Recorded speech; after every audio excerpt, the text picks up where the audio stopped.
And yes, it is time once again for the worst hour. Not 120 minutes. We've decided to infest your eardrums and eyes less than we normally would. So the worst hour in sports podcasting.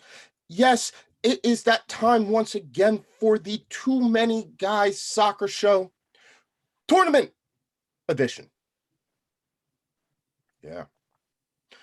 We've been a couple of days late waiting for, life gets in the way of our podcasting, but our collective souls have assembled once again to go over the remnants of the group stage of Euro 2020 or Euro 2021, whatever you want to call it, as we bid a fond farewell to Turkey, North Macedonia, Russia, Finland,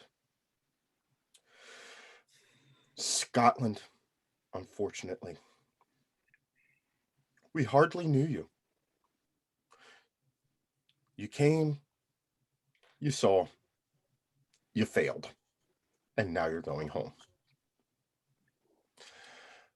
But there are still 16 teams in this, and we will break down the highs, the lows, and what we thought over the course of the next hour or so. I'm joined by my esteemed panel as always, and I'll start with producer Stead. How goes it, sir? Pretty good, but it would be going better because as you talked about Scotland, I realized I forgot to invite our good buddy Cam. So I just sent him the invite. Oh, he already said that he was not going to be able to make it. That's okay. He still needs to have the invite in his inbox. He needs to be able to see that he should have been part of this show so we can discuss the probably most dominant team we've ever seen that finishes fourth place in a group. I believe Scotland had more chances than most of the other teams that in the entire tournament, considering their goals for return on their attacking investment. But I'm glad to be back talking again. The group stages of these type of tournaments are always a lot of fun, except for what Copa America is doing. I'm not really sure what's going on down there, but yeah, we don't really know. It was fun. I watched Uruguay, Bolivia. Mm-hmm. I watched the Brazil game too recently, but I will say this though: if you ever watch HITC sevens on YouTube, there is a great little 20-minute documentary on CONMEBOL and the Copa America, and it's pretty funny and pretty interesting to watch. So just glad to be back and glad to discuss what is upcoming and seeing how we have a team that I also, Sean, you'll appreciate this. I've been trying to get into more of the bookmaking and getting into my bets. Okay. So I was doing quite well until yesterday. I went 0 for 4 and ended up losing a significant amount of my little purse that I have online. So yesterday was not a good day for me. Went 0 for 4. So that didn't go well, but it was fun. I'm still up overall, so I'm still doing okay. Good. That's all that counts. London Sean, how goes it, my friend? Long time no see. Long time no see. Yeah, it goes well. I had a slight mishap, shall we say, after the England-Scotland game, which obviously meant that I totally missed the podcast last week. And for my sins, you probably can't see it, but I got a very nice black eye from having fallen over the wall of my patio and broke my fall by my face on my grass outside. So that was obviously after the 16th, whatever we were having, Jaeger bombs, tequilas, can't remember. Totally drowning the effects of watching what was probably one of the most boring games so far this Euro, watching the Scots park the bus at Wembley, basically. But apart from that, been really enjoying watching the games. I think I've managed to catch most of the games, and my prediction of Turkey doing well before the tournament started obviously came to fruition. Mm-hmm. The second team that I thought of the outsiders that might do well is Denmark, which wasn't looking very good after Mr. Eriksson decided to die on the pitch for a couple of minutes. and then was brought back to life. But yeah, Denmark now have a chance of progressing, having got Wales in front of them. So yeah, we're really looking forward to the next phase. Apart from England playing at 5 p.m. on a Tuesday, that's not good. Sean, don't feel bad about falling over the wall in your Porsche and breaking your fall with your face. Chelsea Mike can tell you about the time that he fell asleep on his front step, which ended up with a very, very early morning phone call, panicked, to me, because I was apparently the lost person who saw him extant. Yeah, so I actually had fallen over. I had a tall planter. I dropped my keys, leaned on the planter, and tumbled over, hit myself right in the noggin, and decided that he was going to spend the night out there. Well, yeah, sometimes that's the way it happens. By the way, in the morning, I found a traffic cone in my garage, which apparently my friend had put on his head walking back from the pub to my house. So it was a rather spectacular evening. You can't make this stuff up. You woke up with a traffic cone in your garage. Yeah. Hey, we're gonna have a good time when we go to this Arsenal game and hang out with London. Can I just say, I don't even like Arsenal, but I'm coming over. Yeah, I put it back because apparently there's £1,000 fine if you steal traffic codes, but you haven't heard it on the show, so don't worry about it. Oh, you can't make this stuff up. G, how goes it? I can't go on after that. Are you kidding me?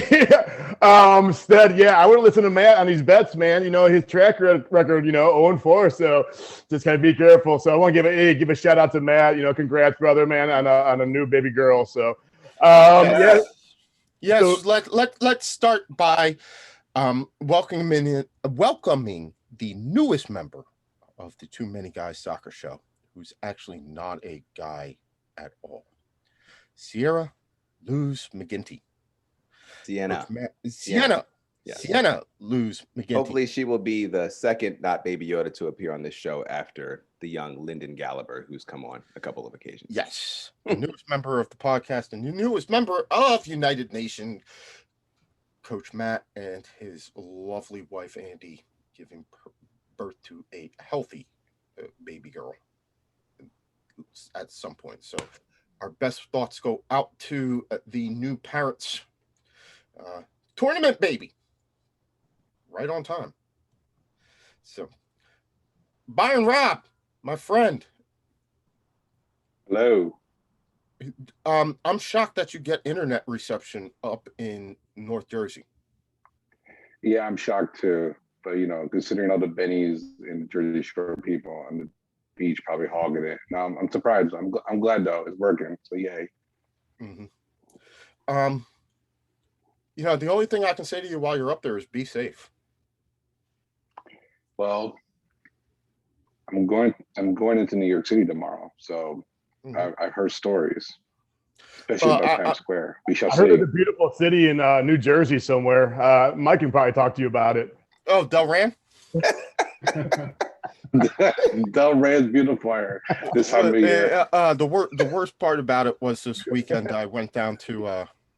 Sorry, Stead. I went out to Rehoboth Beach to visit my mother and my stepfather for Father's Day, and we were with the lovely couple next door, and she was talking about living in Delran, New Jersey. Oh, that hurts, because I really like you. But please just don't listen to my show from a couple shows ago where I was just laying into Delran. But I will stand by everything that I said. 99% of the families in Delran have a family tree that looks like a spoke. My bad. You might be from Delran if your family tree just does not have any branches.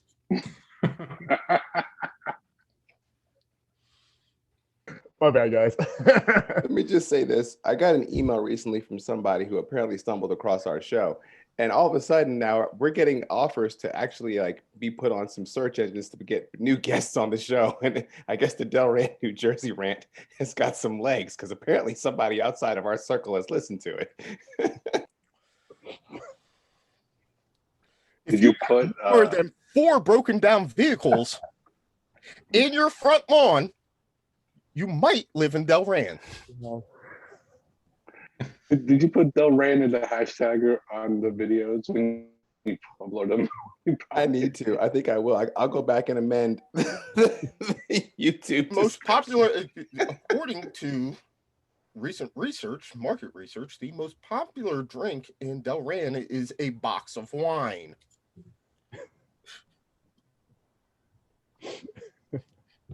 Francia is not bad. They had the same thing down in Joliet, Illinois. And if you guys anything about Joliet, it's sounds like the same kind of neighborhood. Yeah, Joliet's Chicago's version of Delran. No, probably a little worse. I mean, a little better. It really, really, really is a lovely town. And I promise you, all 6,000 residents have 6 teeth in between them. I mean, I'm sitting here in Wilkes-Barre, Pennsylvania. We don't go for the box wine. We go for that big jug. The moonshine jug. Yeah. Shouldn't we talk about soccer? Sure. Oh, yeah, because that's why we're here. So as we could do that, or we just could keep bagging on random towns in the United States of America. But eventually we are the Too Many Guys soccer show. So ergo, I believe we should at some point in time talk about soccer. I think it's in our charter that we need to do this. Yeah, I think so. We haven't had the mandatory pop culture show where we go off brand with our podcast and talk about movies we hate. It's true. Delran movies we hate. Delran, get a buy, but Delran, what the hell kind of house? podcast is this? Hey, we'll have time to do that during the CONCACAF Gold Cup. I'm sure, Right. We're not going to have Exciting. too much compelling things to talk about then. So,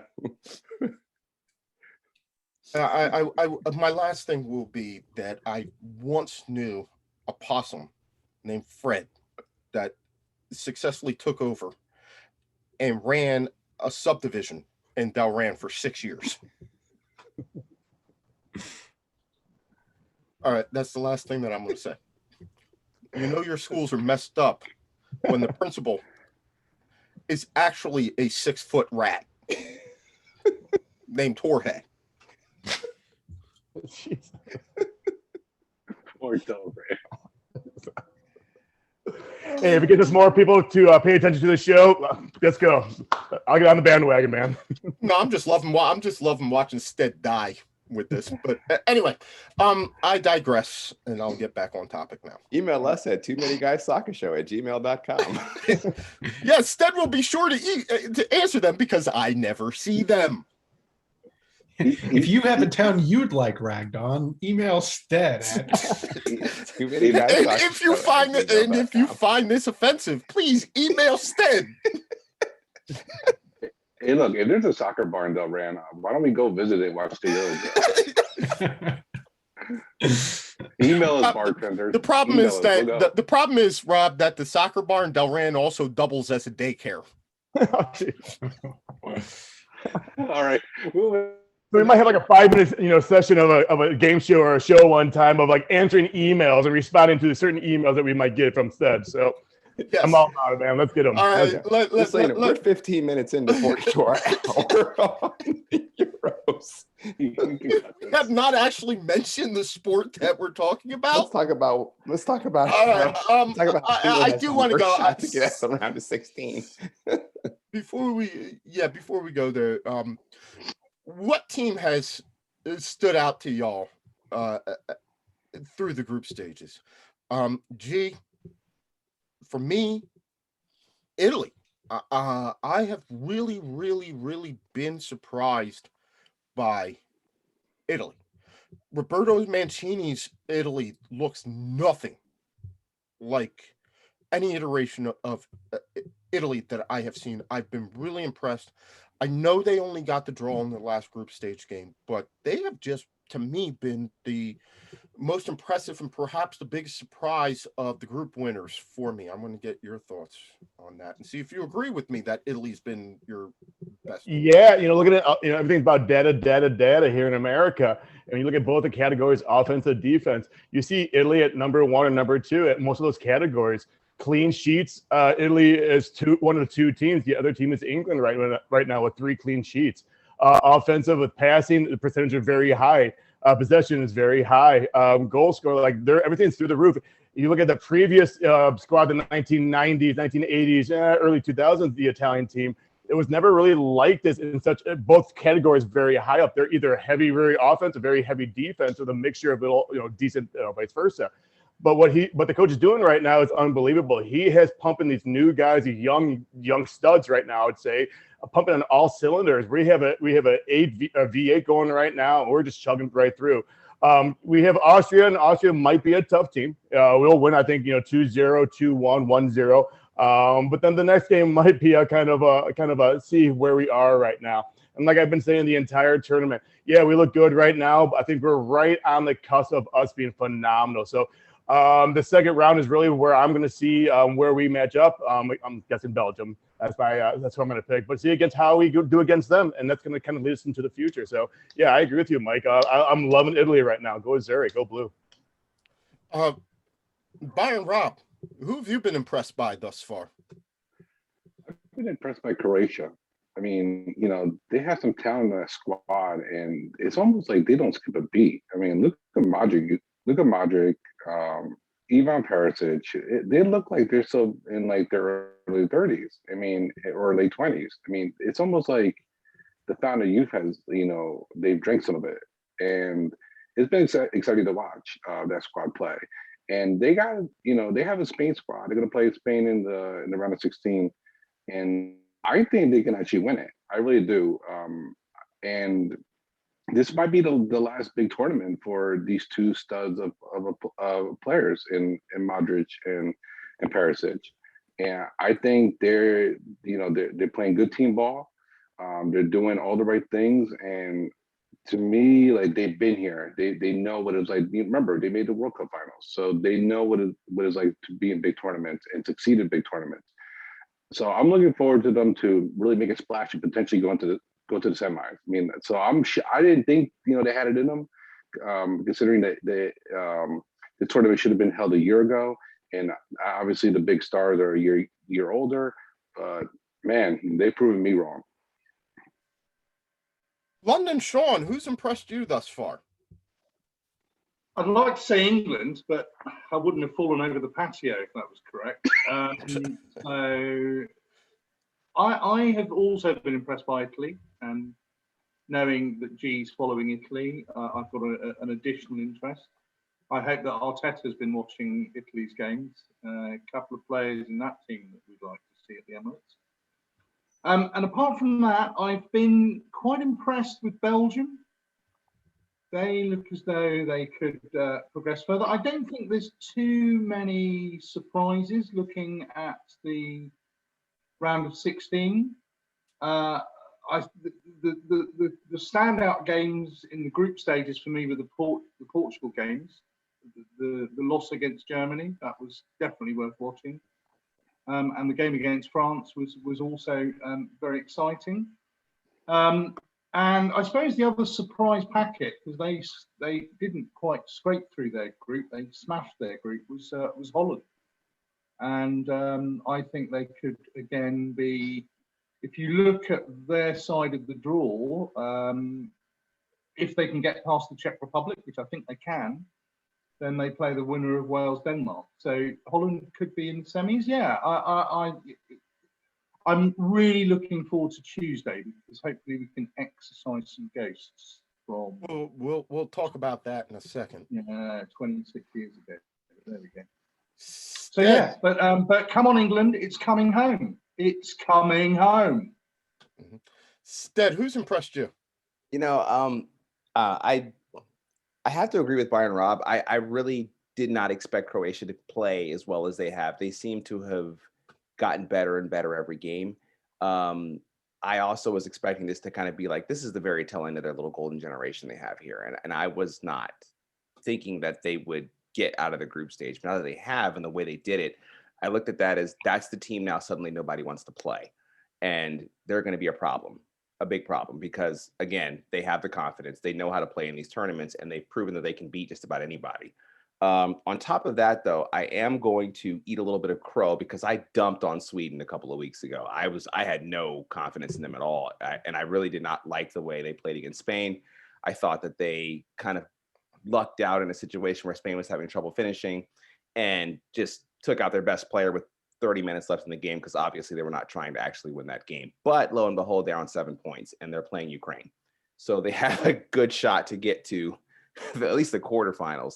So, I'll pedal back a little bit and say, I did not do well with my picks when it came to Sweden. So Sweden, I will give you a slight, very small golf clap. Chelsea, Mike. The biggest surprise to me has been the Netherlands. And I think it's been surprising how effective Memphis was. I mean, he was really getting in there. I mean, I think the bloom sort of blew off of his rose, but he was just, he looked like a proper striker. And Gigi Wijnaldum too, they're both playing above their club levels.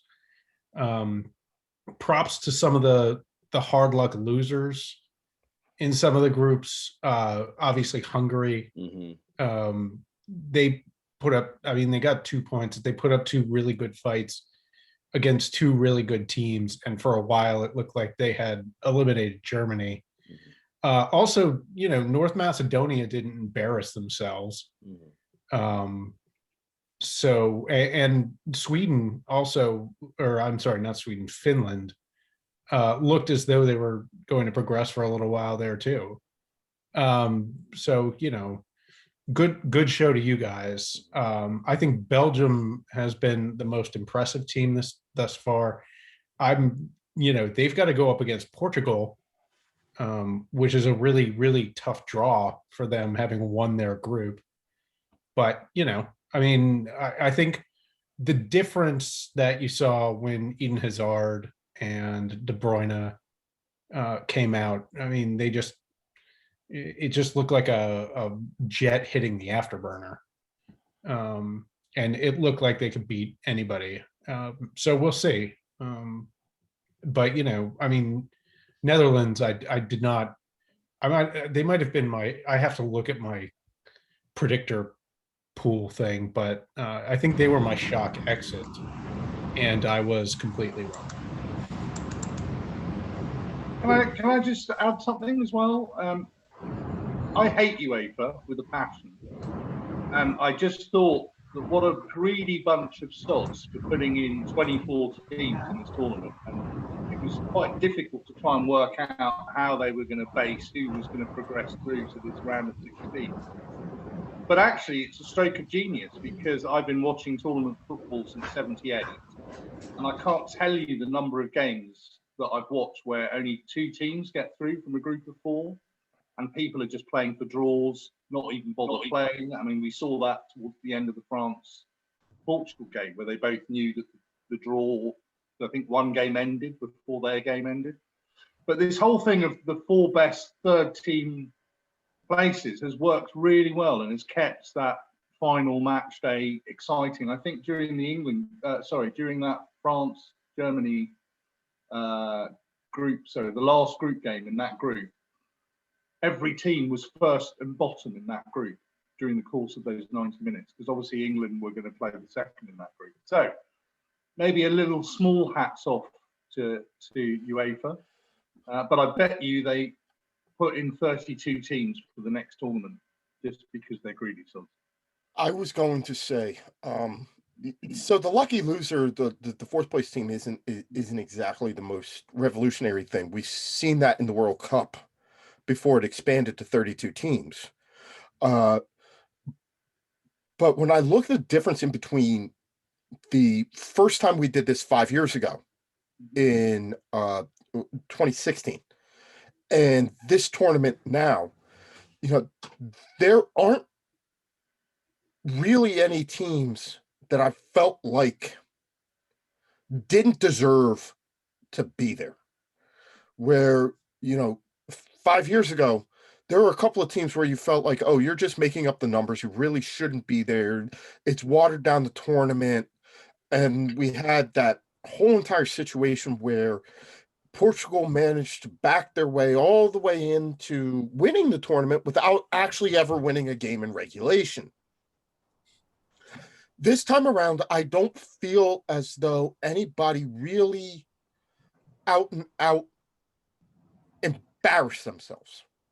We can look at Turkey and North Macedonia, who will finish up statistically as the worst teams in the tournament. Maybe we could make the argument that Turkey embarrassed themselves. They had the worst tournament, finishing up 0 points in a -7 goal differential.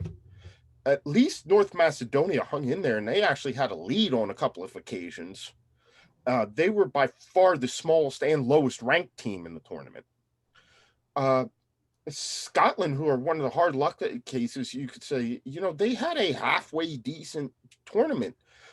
They had a horrible game against the Czech Republic. Mm-hmm. They had some real bad luck. Yeah.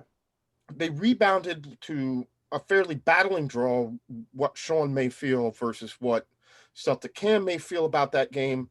Two completely different things. And then I felt like all of a sudden a Croatia team just showed up for the first time in the tournament, really showed up, and it just happened to be Scotland's bad luck that it was against them that they did it. Hungary, we talked about, Mike, they battled it out. I think Russia might have been another one that I might put in the disappointment, but I want to get you off. Was there a team that you can point to and say, like, they have been a disappointment? I'll start with you, Stead. It's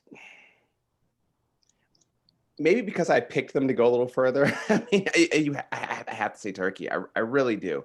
That was frustrating to see. I really expected them to have a little bit more fight. I mean, I was really disappointed in seeing kind of the way some of, especially Ukraine, with the way they were flopping around, but they got through. So I guess I can't be too hard on them, but I mean, for me, it's Turkey or Poland. It's one of those two.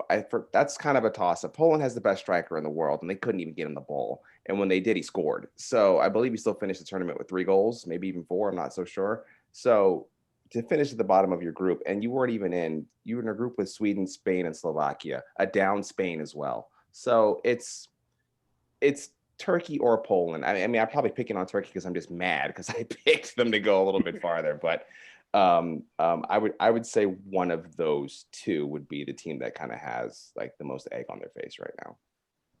Mike, Stead said Poland was a disappointment. I mean, the team that's most personally disappointing for me, it's Poland. I mean, it was just an unimpressive showing. You're right. I think the decision to fire Berzacek and bring in Sousa, I don't know. Poland, they might just be on the downswing right now, and they might be leaning on the crutch of Robert Lewandowski as hard as they can. But Krakowiak getting the red, was that the only red card?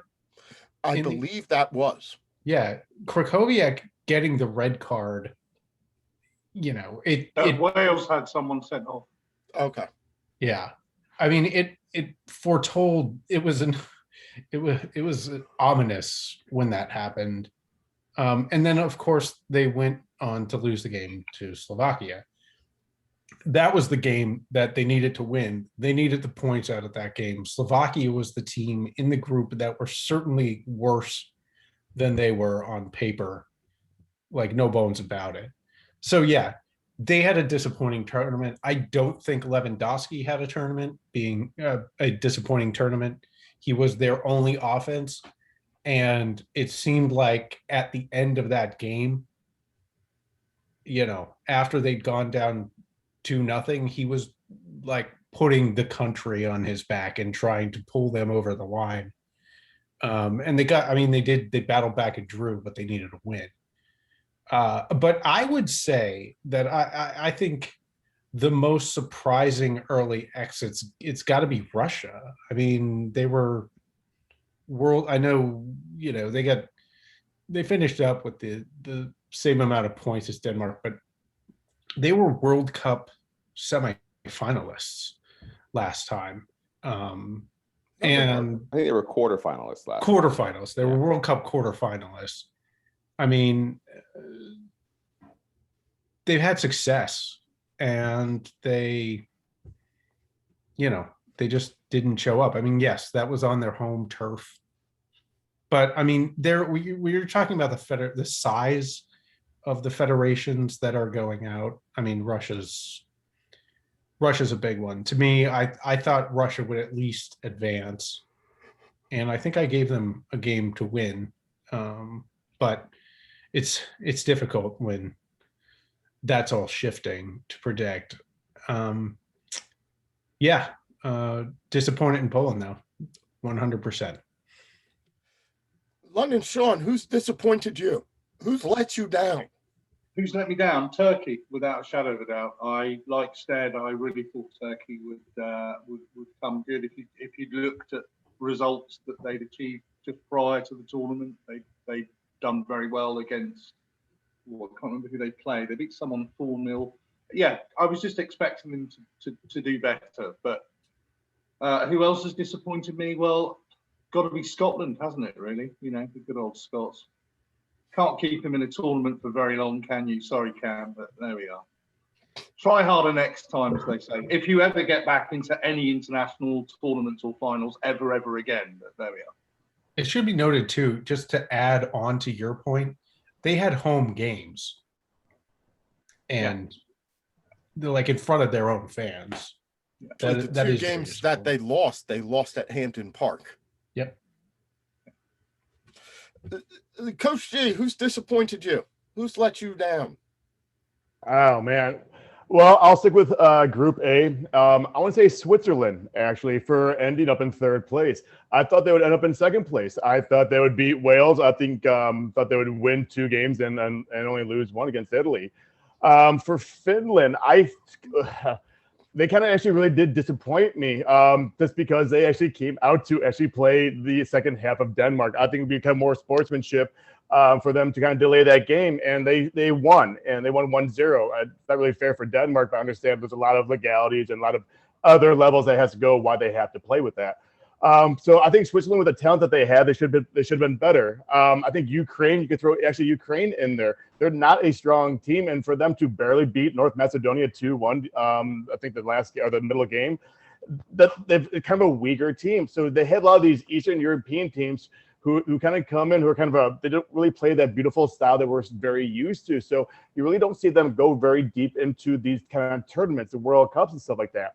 Russia, you guys mentioned it, the last kind of bigger tournament was World Cup and went to the quarterfinals. Besides that, they're not really a strong team. I would kind of lump them into, obviously, that Eastern European, kind of the weaker, kind of just a gnat kind of a team, where they will hit you, they will pound you, they play very aggressive, but they don't really have a very solid, an offense or a defense or something that's missing all the time. And they started flopping. When did that start? They might squeak out a win here and there. Yeah, they're kind of like crybabies.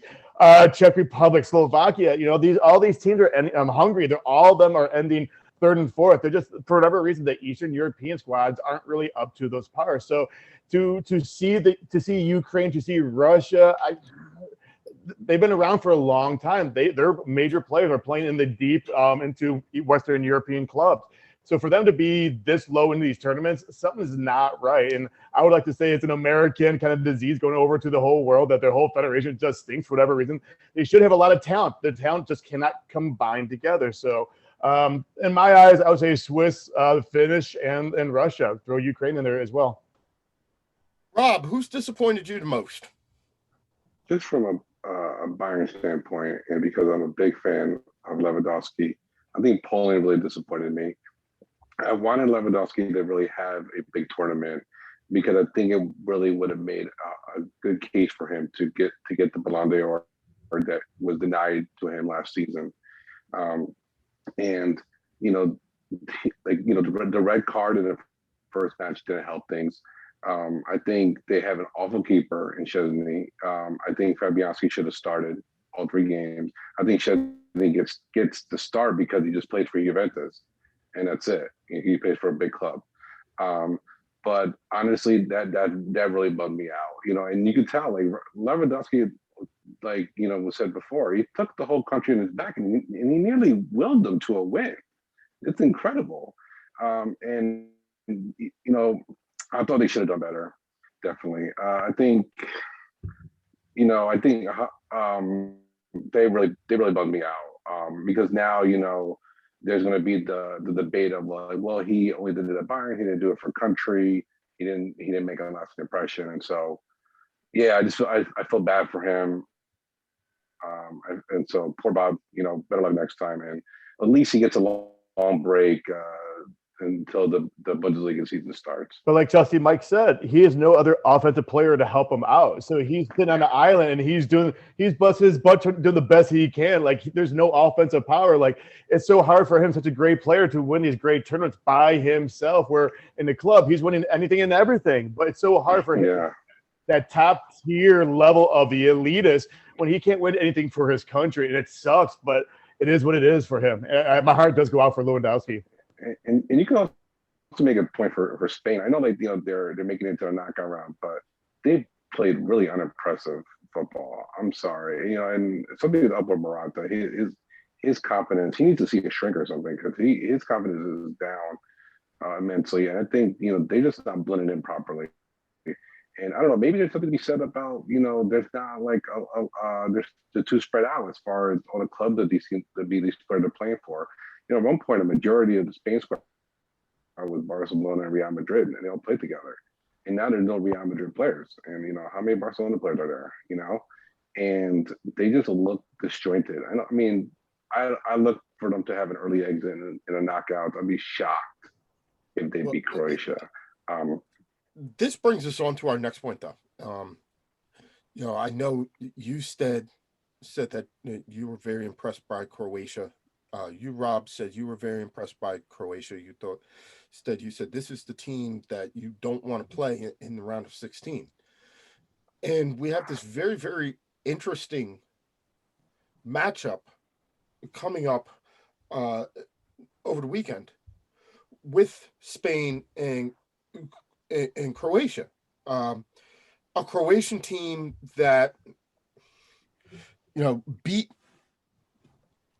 Scotland and probably played their best game of the tournament, and maybe had underperformed a little bit up into them against a Spanish team who had by far their best game of the tournament in their last game, right? And recency bias can take us into a lot of different ways. So as we talk about, and we'll wrap up the show kind of for the remaining time that we got together, talking about the games coming up. But let's start by talking about this matchup on Monday in between Croatia and Spain. I thought that Croatia looked a little bit leggy, and Perisic was looking a little gun shy. In the first 2 games, they put it together against Scotland when their backs were up against the wall. But on the flip side, the Spanish were, through 2 group stage games full of sound and fury signifying little, they scored all the goals that they were going to score for the group stage against Slovakia. And other than that, there wasn't much there. What do you think, Jay? I think we've seen exactly what Croatia is, and I think we're beginning to see what Spain is about to become. I think right now Spain is at that new generation of players right now, that they're not that old, that old Spain that we've known, last 2 decades. So, but I think right now Spain finally found who they were that very last game. And I know it's 5-0, but Slovakia is not a bad team whatsoever. I think Croatia, we saw exactly the 100% of effort they had against Scotland, and they barely beat Scotland. So I think they're tired. I think their age is going to show. I think the years of the professional, a lot of them are in their mid 30s, whereas Spanish boys are in early 20s. Age is such a factor, and miles on the legs are such a huge thing. But I think we're beginning to see the new Spain coming through, just like the new Italy. So I think Spain will take that game 2-1. Said, I think you're going to have a differing opinion on this. I just feel this coming. Yeah, I see Croatia winning this in overtime, 1-0. I do. I mean, yeah, they you look at the defense for Croatia. They still have Dejan Lovren, and they still have Damagaj Vida, and so they have the experience there. They do, and Spain you saw everything Spain had in one game against Slovakia. You did. You also had a Slovakia team that knew once they went down 2-0, they were gone. They knew they weren't going to win that game, and it was over pretty quickly. Something just smells like 2018 to me. It does. And it's like, Rob, I completely agree with you. I just feel like they're crafty enough to keep this close and to keep Spain is going to dominate possession, but I think they're crafty enough to keep this close and get to the probably first or second over extra time, sneak one in and move on. Or as they did so many times, I could see this going to a shootout. Chelsea, Mike, what do you think? Spain, Croatia, neither? Man, yeah. Can we get a replay? Can we go back to old rules? I don't. As a recovering member of the Alvaro Morata fan club, I've got to say, it's like you look at his stats and there's goals, but you think to yourself, like, when did they happen? I don't remember any of them happening. He did score a semi-important goal. I'm still going to take Spain in this. I think they have the talent. I think that they can feature Moreno and almost look good at times. They're pretty solid defensively too. So I will take Spain. It's almost begrudgingly. Let's put Spain through on pens. Robert, I think I know where you're going with this. I think it's going to be 1-0, and I wouldn't be shocked if it goes extra time, but I think it won't. Just for all the reasons that Stud said, they just been there before. They have, and they know who they are, and they've been through extra times. They've been through these tight games. They've been through games where they don't have the possession all the time. So, I think the stars of Croatia have one more tournament left in them, and this is it. And they're gonna give it all, because I don't know when they're gonna see this a group like this ever again. And they're gonna fight for country. And I don't think the young kids in Spain are ready yet. I don't think this is their tournament. I think next year it's gonna be a different story for them, but not this year. I think Croatia goes through. Sean, we're split 2-2. Where's your money going? My definitely on Spain. I personally haven't been that convinced. I was interested. So I think two of you mentioned as Croatia as your sort of surprise team. Personally, I think they're just a bunch of old men. Yeah, they got a result against Scotland, but who can't get a result against Scotland? If England can beat them, they've got to be shit, really, haven't they? Let's be. Yeah, but frank. England couldn't beat them. So honestly, can't see Croatia going much further. It may turn out to be a boring 0-0 game. Did I see something like Spain's stats was that they had 86% possession, 86%. So they just basically pass you to death, basically. So if they can get the old Croatian legs running around chasing shadows, they'll be knackered by the second half. 1-0 to Spain, thank you very much. But that game's sort of irrelevant because France is going to beat whoever wins that game in the quarterfinals. I really wasn't going to talk much about France. I think that we'd all Are we all unanimous in thinking France over Switzerland? Yes, but France looked suspect in the last game. They did. They looked suspect. That's all I'm gonna say. I don't think I will say I don't think we've seen France play as I they hope were. not. The refereeing in that game was pretty suspect too. But the funny thing about France is that over the course now of the last two tournaments, the World Cup and the group stages of the uh, uh, Euros, they haven't lost a game. But I'm trying to think of all the times where they have played to what we think is their full potential, and there's only a handful of games, but we believe that they still have enough talent on that roster to get by Switzerland. With Switzerland, it's all going to be where is Granit Xhaka deciding to pop up this time, right? And that's kind of going to be how they are. G, talk to us about Italy and Austria. You already know. I think Italy's going to have an easier win. Not an easy win, but an easier win. I think we'll win 2-1. I think we'll kind of start seeing now the little breakdown of Italy the next game when it comes to Belgium. Winner of the Belgium-Portugal game, I think it'll be Belgium.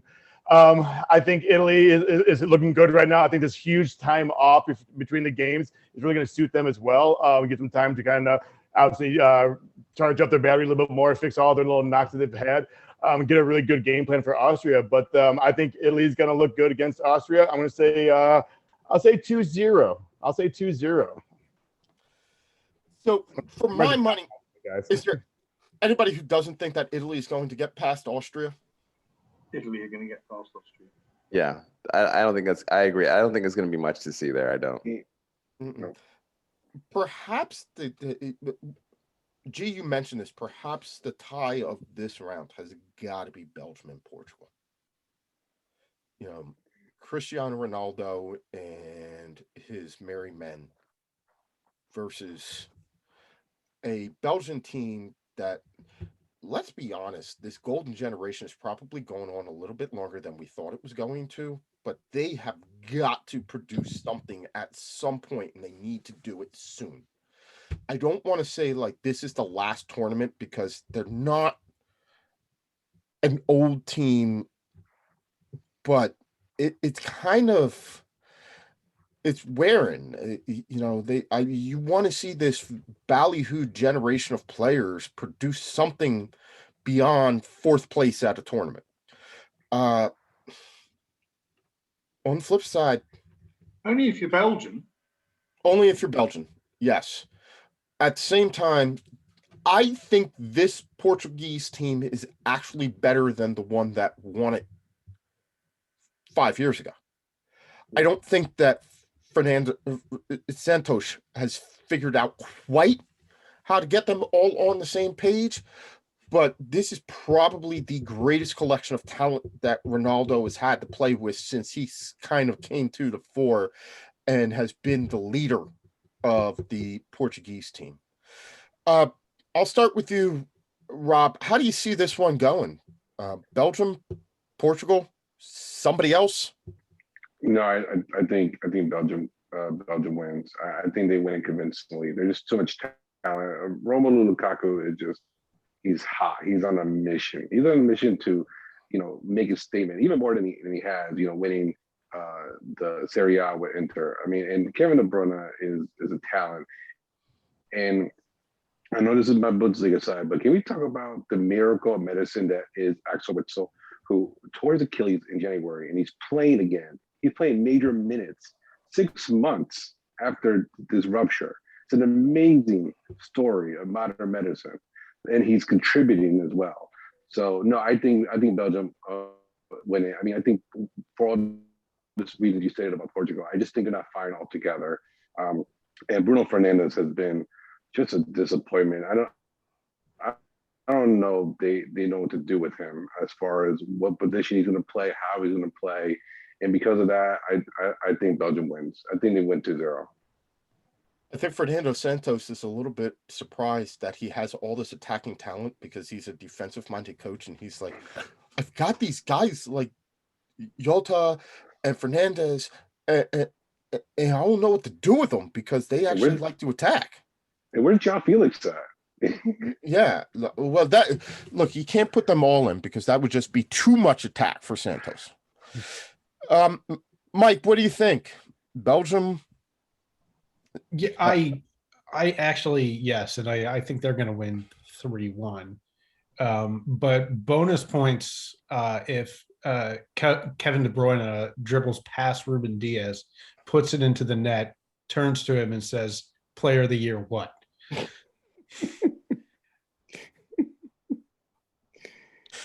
But I do think I will say this, that if Portugal, I think it's 3-1 because Portugal, I think, is going to line up with their 4-1-4-1 that they've been playing. But if they put in a second defensive midfielder, I think that game gets a little bit more interesting. So check the formation before you bet. Gee, what do you think? Yeah, I'm going the same with Mike. I got Belgium 3-2 just for the same thing. I think Portugal going through the group of death, they ran so much, they fought so hard just to get out of there. Well, Belgium was kind of easy, so I think their legs are a little bit fresher, and that's why I think after this kind of dog race, that Belgium, with the amount of time they've had off, their workhorses, their thoroughbreds, and how much Portugal kind of took a beating the last couple of games, I think Belgium's going to have just one more goal. So I think Belgium 3-2. Sean, if you're keeping track, pretty much everybody on the pod has said that Belgium is going to score 3 goals. I think there's a bet in there for you. Yes, possibly. If I was going to bet, I'd take a straight Belgian win, to be fair. I think Belgium are going to be too strong for Portugal, who've now, what have they done? Have they lost? They lost to Germany. They won and they drew, didn't they? So Portugal, yeah, okay. Yeah, no, I just think Belgium will be too strong. The fact that De Bruyne is coming back, he's the best player in the Premier League by a country mile. And as Rob said, Lukaku is on big form, isn't he? So yeah, definitely a Belgium-Italy quarterfinal. Is that right? Yeah, I see the same thing. Yeah. I will say this though, I'm not going to repeat anything anybody says, but Renato Sanchez should only wear a Portugal jersey. Yes. That's it. Never wear a club jersey. He looks good. He looks good out there. He looks like 5 years ago. He looks totally comfortable. Yeah. Yeah. Like the player that we thought he was. Right. Like he's out there again. You're like, where'd this guy go? He couldn't even start for Swansea. So like what happened to him? But I'm glad I'm hoping this kind of rekindles the fire that he's able to play a bit better. And also, dude, Bruno Fernandes has got to be dog tired. I mean, he's just got to be exhausted. I think I know he's dog tired. I also he's played 80 some odd games in the past calendar year. I mean, something ridiculous like that. But I also think that where in United he has a very definite role and position. He's being asked by Santos to do something, and I agree. I'm not 100% sure that they know quite yet what to do with him. I think you'll see a slightly different Bruno Fernandes once Cristiano Ronaldo retires from international football and it becomes his team as opposed to Ronaldo's team. Because right now, everything is set up to service Ronaldo. Fernandes needs a little bit more freedom to create and stuff, and I don't think he has it, which is why I think it's more confusion than lack of ability on Bruno's part. So the last one that we've really got to talk about, you knew it had to happen at some point in this tournament. There were 10 German bombers in the air. There were 10 German bombers in the air. I will say this, though. There were 10 German bombers. There were 10 German bombers. There were 10 German bombers in the air. And the RAF from England shot one down. But let's not spend too much time because we do have a show on Monday and the England game is on Tuesday. So we can spend a lot more time on this on Monday. I want to get your early thoughts, Sean. as we head for the break on this. Because I want Cam on for that show too. Yes.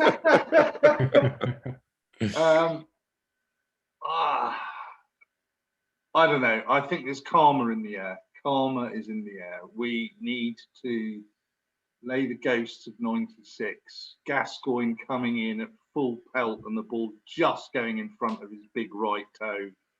And he misses the goal. So we've got to get revenge. I think it's going to be a really tight game. We're playing. I will say one thing at this point, and I said this to some friends over here. When Saka played in those two friendlies before the tournament started, we just look a better team with Saka in it. And unfortunately, I think he's going to drop Grealish and Saka, which probably will mean that it's going to be a boring draw, 1-1 in normal time and extra time. And I'll have to leave the country if we lose on penalties again. And certainly Germany's coming off my list of countries that I'm ever visiting ever again. Even if I get dragged to the Munich Beer Festival, I won't be able to go if we lose another semi-final. There is just so much there. Not even a semi-final, whatever. So not hugely confident, Mike. No, not hugely confident. And that's more down to Southgate than England. Agreed. This all falls on Southgate if they lose. But I'll say more on Monday. I wanted to get his thoughts originally, but gentlemen, it's been fun. We got a day to recover. Let the livers heal themselves a little bit. They regenerate. Yeah, Sean. Stop boxing Prince Nassim Hamed, Sean. I might not That's be, more like Plant Hamed, Nassim Hamed. Mike, I might not be here Monday, so let me put this on the record. Sweden drew against the team that was, we all agreed, the most disappointing in the tournament. They won that division over Spain, who drew with the most disappointing team in the tournament. Let's keep the group of disappointment. Give me Ukraine next week. Upset of this round. The only other game that we haven't mentioned yet is Wales Denmark. No disrespect to Man United Rob, who is on our thread and a dear friend of mine and a Welshman, but I'm taking the Danish and the spirit of Christian Eriksen over the Welsh and protecting they move forward. All right. So, gentlemen, this has been fun. Let's get back together and do this again on Monday when half the games are over and we have half to go. It's been real. I'd like to thank Byron Rob, Chelsea Mike, London Sean, and Coach G. And once again, Mazel Tov to Coach Matt and his lovely wife as we welcome beautiful Sienna to the podcast family. Thank you again, Producer Stead. We did all right this show. We aspire to improve next time around. For the Too Many Guys Soccer Show Tournament Edition, I'm Mike, and enjoy the round of 16.